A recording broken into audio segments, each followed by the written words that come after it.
Bonjour à tous et bienvenue sur ma chaîne Bigraphiste. Alors avant de commencer, je t'invite à cliquer sur le bouton abonner si tu ne l'as pas encore fait et sur la petite cloche pour ne rien louper.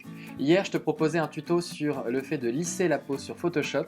Et bien aujourd'hui, je te propose d'aller encore plus loin dans le fait de se refaire une beauté et je te propose d'aborder le maquillage sur Photoshop.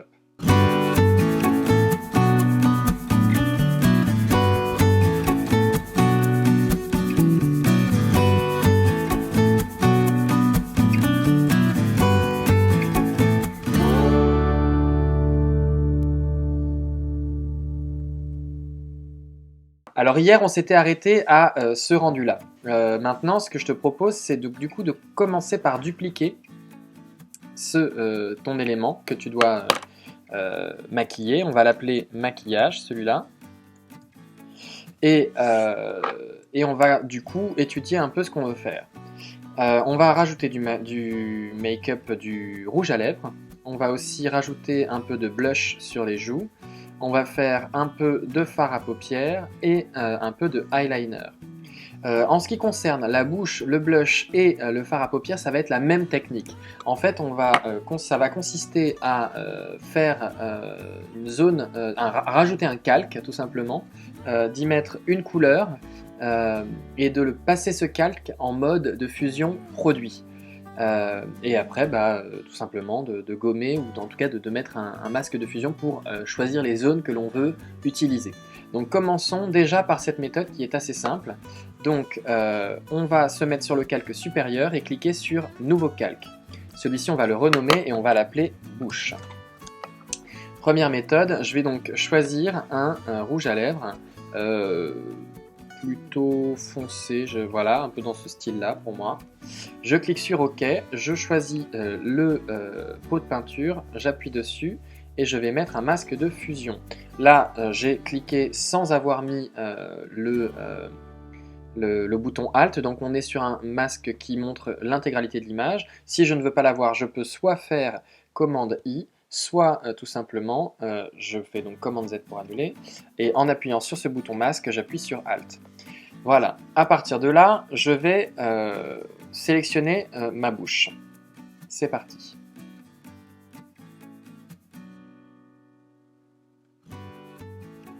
Une fois que j'ai sélectionné ma bouche, je vais cliquer sur sélectionner et masquer et je vais lisser mon tracé déjà.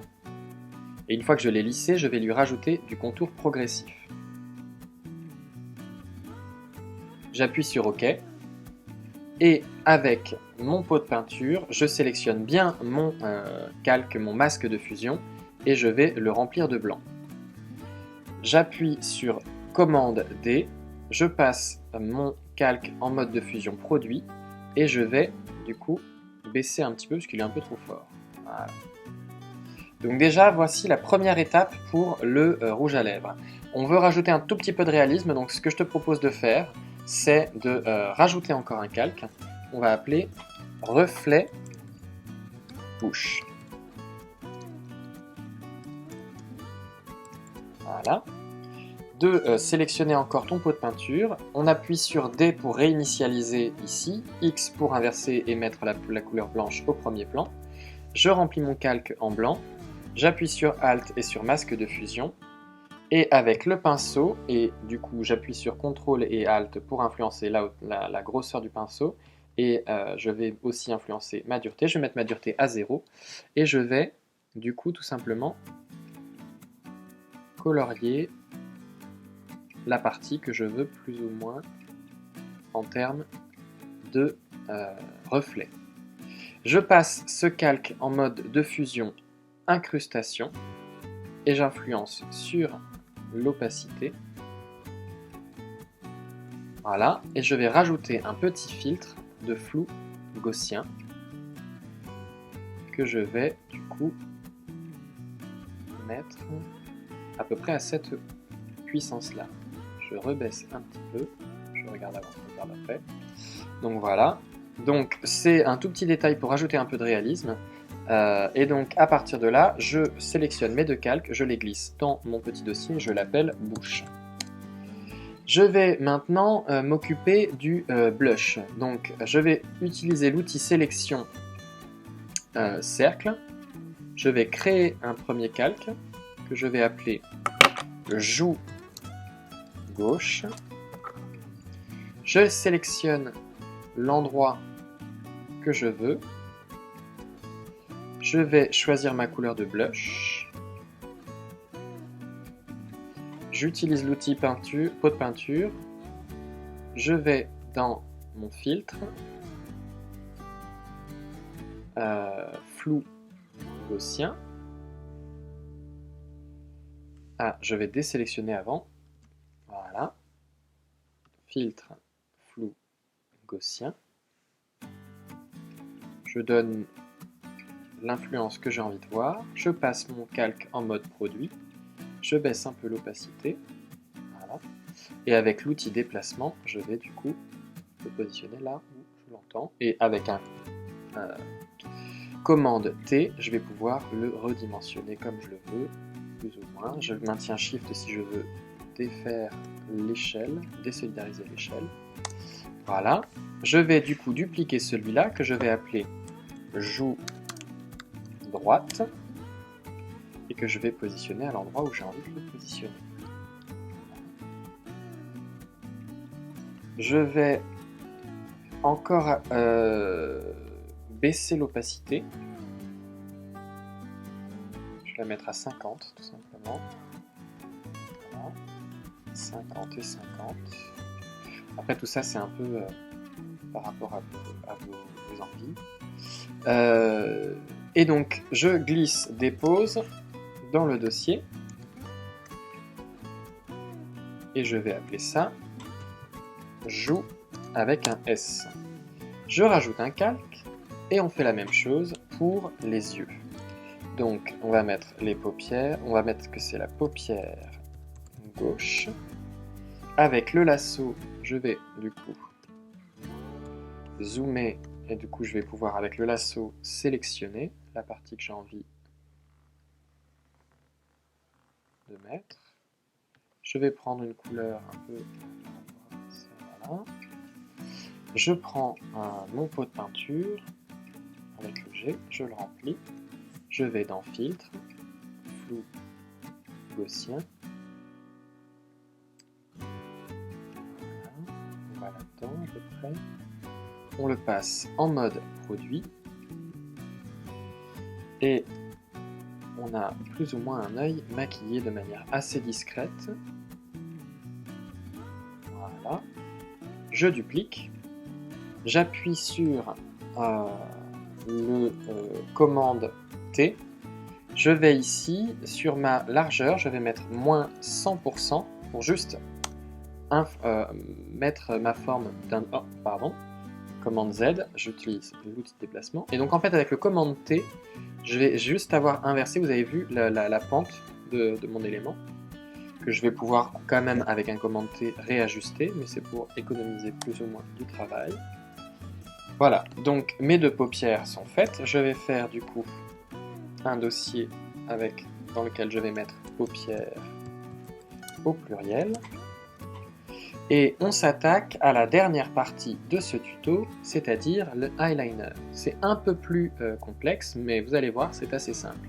Donc, à partir de là, je vais rajouter je vais prendre mes notes déjà, un calque noir et blanc. Dans ce calque noir et blanc, je vais supprimer un maximum de rouge. En fait, l'idée c'est de récupérer du noir, mais avec plus ou moins une texturisation. Je baisse aussi du jaune, parce qu'on en a pas mal dans la peau. Voilà. Et je vais baisser le magenta. Donc cette technique-là, je la dois à Quentin Descaillec, qui a une chaîne YouTube, qui fait des super vidéos, je vous invite à aller le voir. Parce que du coup cette technique-là, elle est très intéressante, je trouve. Ça permet de faire une forme de eyeliner et de garder la texture. Donc, du coup, une fois qu'on a fait notre petit calque noir et blanc, on va créer un autre calque que l'on va appeler... je vous dis pas de bêtises. Ah voilà, c'est le calque de courbe. Voilà, exactement. Et on va baisser les blancs. Plus ou moins, voilà. Donc l'idée, c'est vraiment en fait de pouvoir garder dans la zone où on va mettre du eyeliner, de garder la texture de tout ça. Je vais appliquer un masque d'écrêtage, donc clic droit sur le calque, créer un masque d'écrêtage. L'idée c'est qu'en fait, ce calque ne va avoir d'influence que sur le calque du dessous. À partir de là, je vais sélectionner mon masque de fusion du calque de réglage. J'appuie sur commande I pour l'inverser. Et avec l'outil plume, je vais commencer à sélectionner un des œils. Donc l'idée c'est d'avoir un eyeliner qui fasse cette forme-là avec un petit œil de biche, on va dire là, et qui repasse par en dessous. Donc c'est parti.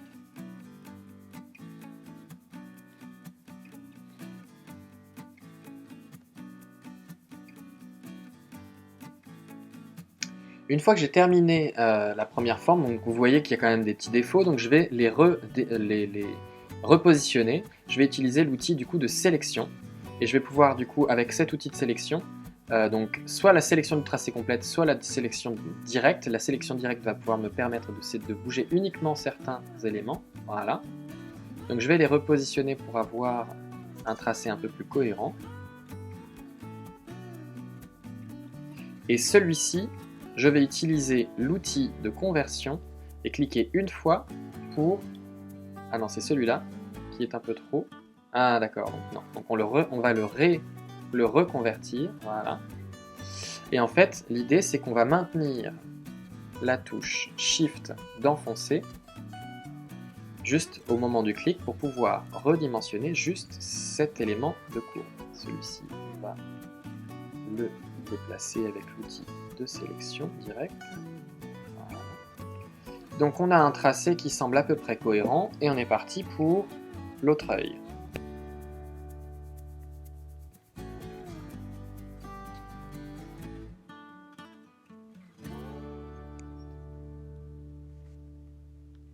Une fois qu'on a terminé ça, on va essayer de tout simplement équilibrer en fait les deux éléments. Donc avec l'outil de sélection directe, je vais pouvoir sélectionner uniquement mon élément. Voilà. Et on essaie d'avoir à peu près la même forme de chaque côté. C'est parti.